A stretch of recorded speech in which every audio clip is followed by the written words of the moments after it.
Jacob, você acredita que Satanás, Satã, é um personagem criado pelos sábios judeus, os sábios judeus para desvincular Yahvé do mal? Ou tecnicamente não, não é? Não, porque de qualquer forma, quem pede permissão constantemente para fazer as coisas, em muitos exemplos, é o Satanás. Deus é quem aprova que ele faça o mal. Ou seja, é como se fosse um instrumento para aplicar essas coisas, mas no final sabemos que é Deus quem toma a decisão, vez após vez. Ok, ok. Lembremos também que no mesmo período do Segundo Templo, principalmente já que você fala sobre o tema do exílio, os persas, de certa forma, influenciam muito esse judaísmo do Segundo Templo. Entre a percepção dos jins, desses gênios que eram vistos como, entre aspas, demônios bons ou maus, ou muitas vezes não eram nem bons nem maus. Então, esse tipo de percepção de outras entidades, de uma categoria diferente da dos deuses, começa a se refletir muito no Segundo Templo, graças aos persas. E até mesmo o zoroastrismo de dizer sim, que graças a Ciro o Grande chega à Babilônia, influencia muito no que tem a ver com Aura Mazda e Angra Manju, como a própria parte do mal, dentro do que também foi se ramificando. Por exemplo, o próprio zoroastrismo tem suas próprias ramificações de crenças. Então, de certa forma, podemos ver influência também. Mas não é algo estranho nem ruim, porque é como todas as culturas. Com o passar do tempo, elas se enriquecem com mais coisas para, em certo ponto, aperfeiçoar cada vez mais sua teologia. Temos o tema que mencionamos anteriormente, né, o tema dos guardiões, que eram muito conhecidos na antiga Mesopotâmia, tanto pelos hebreus quanto pelos babilônios. Os assírios têm sua cosmologia nos querubins, querube nos lamassu. Então, não é estranho que também trocassem ou compartilhassem muitas outras coisas dentro da sua própria teologia, folclore, etc. Sim, senhor. Jacó, algo a acrescentar aqui? Sim, eu não acho que a influência zoroastrista no tema de Satã seja tão explícita. Eu discordo. Eu também discordo aí, Jacó. Eu também. Mas vai em frente. É, Não, agora você me jogou na fogueira. Não, bom, não, ok. Sim, houve interações. Será que elaboraram algo filosoficamente para isso? Mas o que tinha aí, ou Jacó? O dualismo do bem e do mal aí não tem nada a ver com o diabo. É aí que eu quero chegar. A ideia dualista zoroastrista você só vai encontrar em círculos muito radicais do judaísmo. Como você disse, o judaísmo, na verdade, os judaísmos do Segundo Templo são muitos. Em um deles, sim, você vai encontrar características muito dualistas, como em Qumran, mas no mainstream do judaísmo você não vai encontrar um dualismo. No judaísmo sobrevivente você também não vai encontrar isso. Então, sim, houve influência zoroastrista. É possível que tenha chegado a esses círculos muito radicais que se esconderam em cavernas e coisas do tipo, mas não foi o mainstream. Então, isso por um lado. Por outro lado, o caso de Jó, por exemplo. Alguém poderia dizer que aqui se nota a influência zoroastrista, né, onde Satanás se opõe à opinião de Deus e tudo isso. Mas é que dá para ver, é uma influência de outro estilo completamente, como você mencionou, sim, Salmo 82, Deuteronômio 32, do Conselho dos Deuses que se reúnem e estão lá. É outra história. E que todo ano eles se reúnem. Na verdade, essa é a cena em Jó. Se reúnem os Bnei Ben Elohim, os filhos de Deus, para se aconselharem. E o Satã, que é um deles, dá a sua opinião, e depois eles se reúnem um ano depois, que é o que aquelas esculturas diziam. Acredito que a influência não é do zoroastrismo. Se há algo, é auxiliar em questões filosóficas. Mas não acho que vá tão longe. Bom, não sei se. Não sei se você já viu um cara que faz isso, Michael Heiser ou Mitchell Heiser. A explicação sobre a diferença entre filhos de Deus e anjos. Sim, conheço o artigo. Ele, na verdade, justifica que é um capítulo puramente monoteísta. Claro, ou seja, esse é o viés do Heiser também. Dentro dele, por exemplo, ele faz uma pirâmide. Dentro dele estão Deus no topo, Benei, Benelohim, anjos feios, e depois, por último, estariam os demônios propriamente ditos. Mas essa diferença nos textos é entendida de certa forma, de acordo com o que ele faz. Claramente ele tinha um viés desculpe, porque já faleceu, um viés cristão. E ele os diferenciava de certa maneira. Agora, que estudos, por exemplo, Thomas Romer e outras pessoas que estão atualmente envolvidas com esse tema fornecem? Que claramente esses filhos de Deus, de certa forma, esses Benai Ben Elohim, eram outros deuses. Que com o tempo, depois do segundo templo, essa cultura se enriqueceu e começou a ver esses deuses sendo categorizados em uma categoria inferior. Então, de certa forma, claramente tem que haver um líder do panteão como tal. Não estou falando do panteão cananeu só para deixar claro. Estou falando do texto, do que o texto transmite. Mas, de certa forma, depois, esses outros deuses vão assumindo uma categoria menor e fica somente Yahvé, como o de máxima autoridade, como tal, como o que permanece. Eu posso ver na literatura de Ugarit, podemos ver o que é a comemoração desses deuses em um panteão. Algo semelhante vemos na corte de Yahvé. Vemos Yahvé, vemos uma organização de espíritos e inclusive até anjos. Por que não? O espírito se apresenta a Yahvé dizendo: quero ser o espírito de erro, envie-me. Ou seja, esse espírito não é tecnicamente o Satanás que vemos na época intertestamentária, mas sim um espírito com um adjetivo qualificativo para fazer o trabalho da divindade. Agora, eu entendo que a evolução bom, eu sei que Jacó não concorda com essa palavra, mas é que eu consigo ver uma evolução. E Eiko, desculpa, mas é que eu consigo ver isso. Como é possível que, de um adjetivo qualificativo, na época intertestamentária, se torne um personagem mais humano, ou seja, mais pessoal? Eu entendo que a teologia do primeiro templo ao segundo templo, chegando à época intertestamentária com o helenismo, eu acredito que criaram um personagem ideal para dizer: não, o mal não vem de Deus, é o diabo, que por causa dele veio a morte dos humanos. E se colocarmos o livro de sabedoria junto com Gênesis, eu acredito que o sábio judeu aqui faz algo que se encaixa, já que no Gênesis não se menciona o diabo, mas se menciona a queda do humano. Não se omite, embora eu saiba que em Gênesis não está o diabo, eu sei disso, isso não está lá. Mas na época, nesse livro dos jubileus, nesse livro, como é mesmo o nome do livro que eu mencionei? Na sabedoria já mencionam Satanás, que é o culpado, que o humano caiu por causa do diabo. Ou seja, é como se tentassem juntar as coisas. E aí se cria uma teologia: Satanás é o culpado pela queda do homem. Isso é uma construção teológica, Gil, ou não? Que Satanás seja culpado pela queda do homem é algo posterior, claro. É posterior, mas isso faz alusão à teologia do livro da sabedoria. Para ele, o homem não cai se não for culpa do diabo. Claro, o que acontece é que, como eu disse, no segundo templo havia muita pluralidade. Por isso Jacó está com certos ramos, eu acredito, do judaísmo daquela época. Por exemplo, Jacó. Eu acho que você não admite como judeus verdadeiros, ou melhor dizendo, está mal empregado isso como aqueles que tinham a verdadeira crença, os de Qumran, não? Os qumranitas, certo? Você os vê como hereges ou não? Sim, eu os vejo como radicais, claro, mas radicais ou não radicais, eu os vejo como um dos muitos círculos que absorveram as sentenças que não eram do mainstream. Não foram o maior ramo, mas os radicais, claro. Você vê o maior ramo como os fariseus, como tal? Sim, sim, o que para mim é democrático, né? O que a massa absorve é o que historicamente acaba prevalecendo. Ou seja, no caso dessa época, os fariseus eram as massas. Claro. Bom, nesse sentido, temos que entender, pelo menos a partir da história, que era plural, não havia algo como é exatamente isso que a Torá diz e é isso que vamos fazer.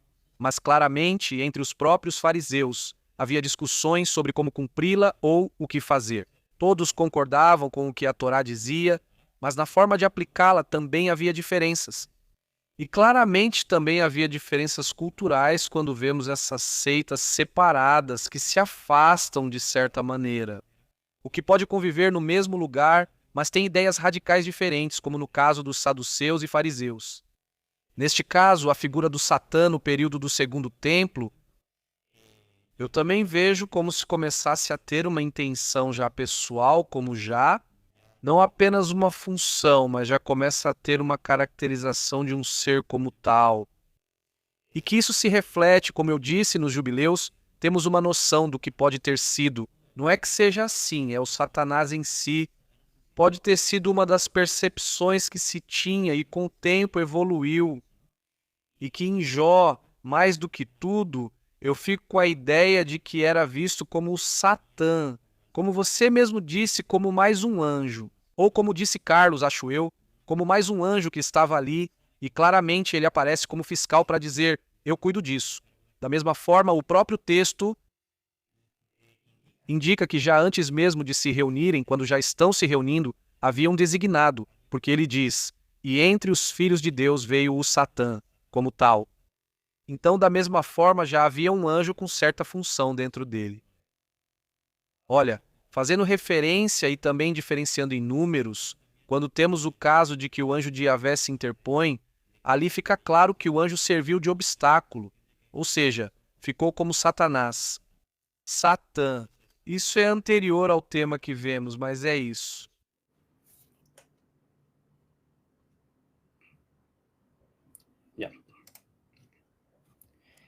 Já discutimos como influências de outros povos e sincretismos afetaram a visão de Satã no período do Segundo Templo. Obrigado. Não está dando para ouvir, Carlos. Sim, estou lendo com calma, porque essa é uma pergunta pegadinha. Obrigado. Mas é boa, é boa. Olha, que influência de outros povos, sincretismos, afetaram a percepção de Satanás durante o período do Segundo Templo? Bom, aqui eu entraria mais ou menos entre eles, claro, faria um pequeno retorno aos persas.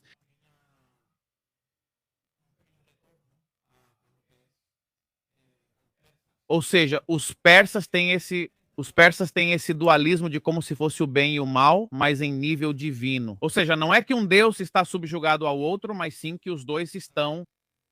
Eu posso ver a evolução de Satanás de ser um adjetivo qualificativo na Bíblia hebraica e no Novo Testamento. Ser o Deus deste mundo, como diz uma das epístolas paulinas. Então, como uma coisa evolui para a outra, ou seja, sempre o personagem de Satanás, já desde o século III em diante, até o ano 70 e depois do ano 70. Bom, e se falarmos um pouco da época medieval, que vamos abordar depois, então aí já é um super diabo que as pessoas... O que as pessoas podem visualizar com os persas, que dão a Satanás um poder que ele não tem? Vamos aos pentecostais, os pentecostais. Eu sou dessa denominação, mas sempre fui contra dizer que Satanás está em todos os lugares. Se fizermos de Satanás alguém presente em todos os lugares, acabamos atribuindo a ele características divinas como onisciência e onipresença. Ou seja, as pessoas fizeram de Satanás mais do que ele realmente é. E quero ler o título de um livro que eu gosto muito desse livro. Eu estou procurando uma informação que é sensacional. Diz aqui, um cara legal, sem dúvida, incompreendido, com um problema diabólico de imagem. Isso é o diabo.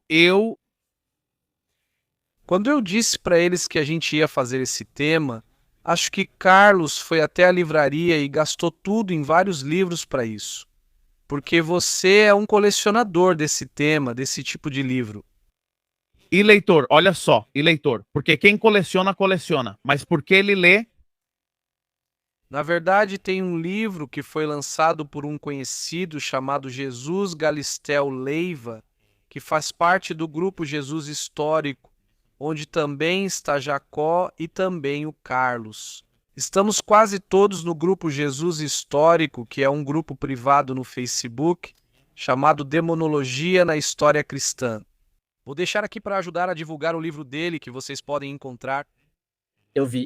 Ele também é licenciado em História e tudo mais, e o trabalho que ele faz é muito bom, então fica aí para Jesus Galistel Leiva. Espero o meu livro grátis. Brincadeira, faço isso de boa fé. Abraço, já está em pré-venda na Amazon, caso queira. Esse foi o El Jacob, o patrocinador. Jacó, você vê alguma influência de outros povos ou algum tipo de sincretismo no período do Segundo Templo? Não. Acho que já conversamos sobre isso, então não tenho mais nada a acrescentar. O que eu gostaria de acrescentar é que, retomando o ponto, como já mencionei, a palavra evolução, novamente, pensem nela apenas no sentido mais abstrato. As características que vocês veem no Satã no período do primeiro templo são as mesmas características que vocês vão ver no período do segundo templo. Qual é a diferença? Na forma como o apresentam. Se aqui te apresentam em uma certa narrativa literária ou em um verbo, aqui te apresentam em um midrash. O que faz isso? Que Moisés, que um corpo, que uma ação faz a mesma coisa, tem as mesmas funções, os mesmos papéis, mas a linguagem é diferente. Por isso, se há uma evolução, é uma evolução da linguagem que se utiliza. Por isso disse que a política napoleônica se apresentava de modo diferente da política atual, embora as necessidades humanas fossem quase as mesmas. Então, eu não queria que o público perdesse esse aspecto. Agora sim, sobre as influências, já dissemos, as influências são inevitáveis em todos os povos. Não acho que no caso do zoroastrismo tenha sido tão dramática como tentam pintar. Talvez a de, como o Carlos mencionou aqui, a de Ugarit. Essa me parece que faz muito mais sentido. O caso de Hobel, do justo que sofre, é uma temática que se vê em culturas sumérias, certo? O ser humano tenta explicar bem e mal, isso está em todas as culturas. Não é absurdo supor que tenha sido um desenvolvimento próprio do judaísmo, sem precisar ter vindo de outras. Sim, outras culturas realmente ajudam a melhorar a forma de explicar as coisas. Veja, eu acho que o personagem Satã, e tenho 100% de certeza, eu acho que o personagem Satã é 100% judeu, ou seja, é uma criação judaica para mim. Inclusive, o personagem Satã aparece nas 3 religiões monoteístas: judaísmo, cristianismo, em termos de catolicismo e suas subvariantes, e o islamismo. Fora disso, não encontramos diabo nem demônio. Possivelmente encontramos apenas o termo demônio. Demônio, sim, mas não tecnicamente como encontramos na Bíblia. Ou seja, o personagem de Satã como tal é um personagem judeu. E até acho que li por aí que isso é um absurdo, que foram os católicos que inventaram o diabo. Isso é um absurdo. Quando já se fala do personagem Diabolos no século III, com a Septuaginta, tudo isso muda. Nós vemos que o diabo já aparecia em textos antigos. Agora, que a Igreja Católica, posteriormente, na época medieval, a Divina Comédia de Dante, todos esses elementos têm um papel importante na influência do crescimento e dos tormentos, até mesmo do personagem, porque nós não vemos na Bíblia, na Bíblia hebraica, não vemos uma manifestação tão grande de demônios como vemos na época do Novo Testamento. Tudo isso surge na época intertestamentária, que é uma época bastante interessante, e quebramos o mito de que Deus não falava nos 400 anos de silêncio. Para mim, isso é uma invenção cristã moderna com a qual não concordo. Porque, por exemplo, da época intertestamentária, nasceram e surgiram certas doutrinas que até hoje são vigentes no cristianismo, embora já fossem posteriores. Por exemplo, o Filho do Homem, o Messias, a vida após a morte. Todas essas doutrinas se refletem onde? No Novo Testamento, mas já surgem a partir do século III em diante. Sim, bom, concordamos que Satã é uma crença judaica. Não podemos designar. Vamos ver, vou lhes dizer. No período antigo não existia algo que poderíamos chamar de direito autoral de algo, nem de um mito, nem de uma narrativa, nem das próprias ideias em si. Portanto, mesmo que a ideia de Satã tenha evoluído no segundo templo, que eu vejo que sim, ela evoluiu.